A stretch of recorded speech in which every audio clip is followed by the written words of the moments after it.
Hello, book lovers! Welcome to Read with Fatim, where every story comes to life in just a few minutes. Today, we're not just reading a book. We're stepping through a magical doorway and into the world of one of my very favorite stories, by the brilliant Roald Dahl. Have you ever wondered what it's like to be the cleverest person in the room, but feel completely unseen? That's where our adventure begins. Matilda. Roald Dahl first gave the world the gift of Matilda back in 1988, and it instantly became a story whispered about in schoolyards and bookshelves all over the globe. Do you know what's really special about it? Dahl actually wrote most of the story in his little garden hut, surrounded by the kind of wild imagination that only he possessed. It's a book that champions the quiet power of the mind and the incredible things a little bit of courage and a good book can do. It reminds us that your destiny isn't decided by where you come from, but by the fire in your heart and the friends you choose. It explores the beautiful, unbreakable bond of true friendship and the simple, profound truth that goodness always finds a way. Imagine the cover of this book is like a heavy, old wooden door, and right now we're turning the key together. Take my hand. Close your eyes if you like, and let the scent of dusty old books and the quiet roar of a hungry imagination guide you. We're about to meet a girl named Matilda Wormwood, and her story is pure magic. Are you ready to see the world through her wondrous eyes? Our story begins in a house that smells vaguely of cheap hair dye and fast money, a house that feels loud and empty all at once. It's here we meet Matilda Wormwood, a girl so incredibly small in years, yet so vast in her intelligence it's almost unbelievable. She wasn't just a bright spark, she was a shining supernova trapped in a 4-year-old body. While other children her age were still learning the alphabet, Matilda was devouring books the way some people eat chocolate. Her mind was a hungry, whirling engine, and her greatest treasure was the little local library, a quiet haven filled with the rustling whispers of thousands of stories. When her parents left her alone, which was nearly always, she wasn't lonely. She was with Charles Dickens, or Ernest Hemingway, or Jane Austen. The kind, gentle librarian, Mrs. Phelps, could only watch in quiet awe as this tiny figure consumed whole worlds before her eyes, her imagination growing bolder and brighter with every page she turned.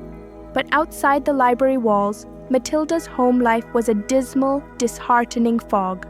Her father, the vulgar, loud and thoroughly dishonest Mr. Wormwood, was a second-hand car dealer who believed a person's success was measured only by the size of their television and the volume of their shouting. He was a cheat, a trickster, and a bully who dismissed books as rot and treated his daughter like a scab he wished he could pick off. Her mother, Mrs. Wormwood, was no better, a self-absorbed woman obsessed only with her hair, her bingo games, and the belief that children should be seen but definitely not heard, or heaven forbid, read. They were two large, noisy shadows who cast a darkness over Matilda's life, making her feel small and invisible. There was no love, no encouragement, only a cold, persistent disapproval. Yet, Matilda was a fighter, though a quiet and brilliant one. She understood that if you couldn't be heard with words, you could still make a very powerful point. She began to take small, delightful revenges on her awful father, weaving together plans so clever they were works of art. One evening, after he'd spent a long, tiresome time bragging about his honest car-dealing methods, Matilda decided he needed a little education in humility.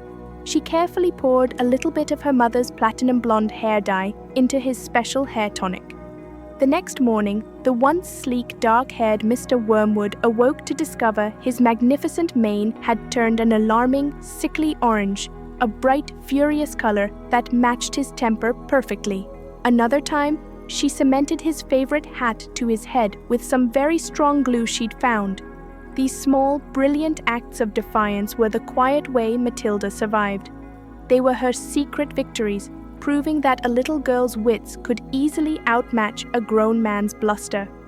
These acts weren't just mischievous, they were her way of demanding justice, proving that even a small voice can create a very large echo. The only bright spot, the only thing she truly longed for, was the day she could finally go to school.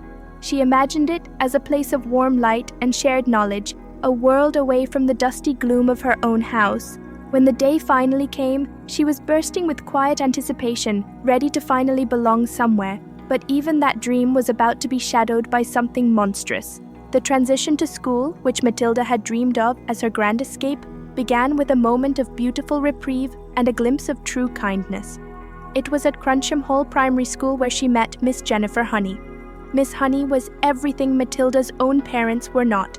Gentle, soft-spoken, and possessing a quiet, luminous warmth that seemed to make the room brighter. From the moment Miss Honey heard Matilda read and saw her effortlessly solve complex multiplication problems in her head, she understood she was in the presence of a once-in-a-generation genius. Miss Honey's classroom became a true haven, a place of safety and encouragement where Matilda could finally be seen, appreciated, and nurtured. For the first time, Matilda felt the quiet joy of being understood, of having her light not just acknowledged but protected. Miss Honey, in her shy, caring way, recognized Matilda's need for advanced learning and begged the monstrous headmistress to move the child up several forms, her voice trembling slightly but firm with conviction. But this beautiful haven was guarded by a terrifying gatekeeper, Miss Agatha Trunchbull, the headmistress of Crunchem Hall. Miss Trunchbull was a terrifying mountain of a woman, a former Olympic hammer-throwing champion whose entire being radiated a violent, chilling cruelty. The air around her felt heavy with menace, and her voice, when she spoke, was a deep, guttural roar that made the walls shake. Crunchem Hall was not a place of learning. It was a prison run by a tyrant, a place where children lived in constant fear of her unpredictable, barbaric punishments. The sound of her boots clicking down the hall was enough to send a cold shiver down every child's spine, a fear so palpable you could almost taste it in the air. Miss Trunchbull believed children were nothing more than maggots who deserved to be crushed, and she had invented an array of horrifying punishments that perfectly suited her violent nature. One of her most legendary and terrifying punishments was the chokey. It wasn't a cozy corner or a mild detention.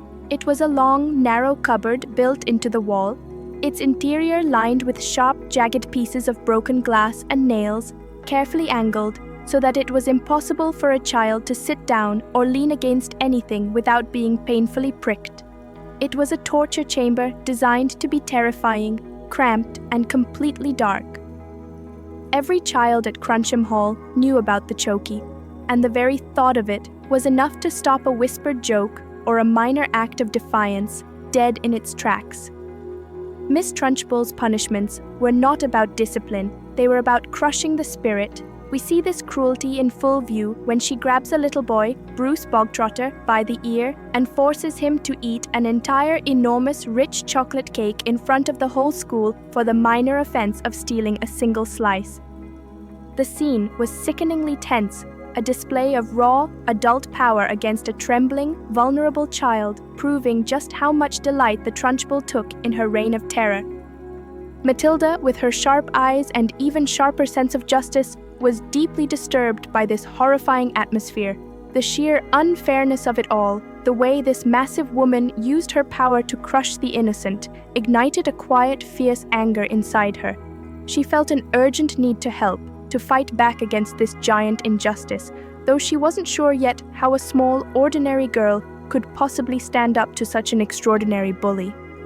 The contrast between Miss Honey's sweet, quiet warmth and Miss Trunchbull's terrifying, cold cruelty was the great, painful divide of Crunchem Hall, and Matilda stood right in the middle, her young mind already plotting the course for a small revolution. Matilda's growing anger at Miss Trunchbull's relentless tyranny reached a boiling point during one particularly terrifying class session. The headmistress was in a foul mood, bellowing at the class, when the opportunity for justice suddenly presented itself in the most unexpected way. Miss Trunchbull had brought in a jug of water and a glass, and just as she was loudly berating the students, Matilda became so intensely focused on her, so focused on the unfairness, the anger, the need for something to stop her, that she felt a strange, thrilling surge of heat and energy well up behind her eyes. It was a feeling she'd never known before, like a tiny invisible motor, had started spinning in her brain. Without moving a muscle, without speaking a word, she narrowed her eyes and silently wished, with every fiber of her being, for the glass of water to tip over and spill onto Miss Trunchbull. And then the impossible happened. The glass, sitting squarely on the edge of the table, suddenly, slowly, tilted. It seemed to defy gravity for a moment before it tumbled over, the clear water pouring out and completely drenching Miss Trunchbull's already furious face and chest. The children held their breath, an electric silence filling the room. Miss Trunchbull, sputtering and enraged, immediately blamed the nearest boy, but Matilda knew the truth. It was her. She had done it. This wasn't a trick of the light or a lucky accident. It was a secret, powerful force that had sprung from the depths of her mind. She had discovered she possessed a power called telekinesis, the ability to move objects, using nothing but her concentration and will. After this shocking discovery, a quiet, almost fearful excitement settled over Matilda. She needed to understand this incredible, dangerous gift. The only person she felt she could trust with such a fantastical secret was the kind, gentle Miss Honey. Matilda visited her teacher's tiny, humble cottage, a place so small and poor it felt more like a dollhouse than a home. The contrast between Miss Honey's innate grace and the abject poverty of her surroundings deeply saddened Matilda. It was here, in this quiet little haven, that Matilda finally revealed her secret, demonstrating her new power by moving a small cigar from the table. Miss Honey listened with wide, astonished eyes, but instead of fear, she felt a different kind of urgency. Seeing Matilda's extraordinary mind and sensing the deep goodness in her heart, Miss Honey finally opened up and shared her own tragic secret, a story that was both heartbreaking and terrifying. She revealed that her own childhood was ruled by a nightmare. When Miss Honey was just 5 years old, her loving father, Dr. Honey, suddenly and mysteriously died. Her mother had passed away shortly after she was born, so Miss Honey was left an orphan. But the dark part of the story was that her father's home and his entire life savings were immediately taken over by her wicked, brutal aunt, who forced Miss Honey to become her servant, abusing her both physically and emotionally. This cruel aunt, who still tormented Miss Honey and took almost all her meager teacher's salary, was none other than the monstrous, terrifying headmistress of Crunchem Hall, Miss Agatha Trunchbull.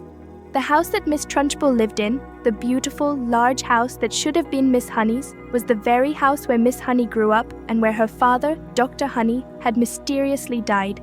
The suddenness of his death, the quick transfer of the will, and Miss Trunchbull's absolute hatred of children made Miss Honey believe with a chilling certainty that her aunt had murdered her father. Matilda listened to the confession, her eyes burning with a fierce light. This was no longer just about classroom justice, it was about saving her dear friend from a lifetime of abuse and righting an ancient, terrible wrong. Matilda knew her new power was destined for this moment. With Miss Honey's secret hanging heavy in the air, Matilda knew that the time for small, private acts of rebellion was over. She had to use her incredible gift not for mischief, but for a world-changing act of justice. She needed a plan so audacious, so terrifying that it would shatter the Trunchbull's reign of terror forever. The plan involved a great risk, but the reward, Miss Honey's freedom, was worth everything.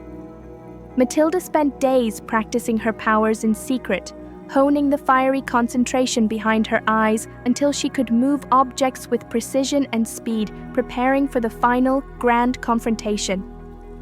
The showdown was meticulously planned to take place during one of Miss Trunchbull's dreaded weekly visits to Miss Honey's classroom, a place she only visited to intimidate and terrify. The children were quiet, sitting rigidly in fear as the giant headmistress stood at the front, her voice already beginning its usual thunderous tirade.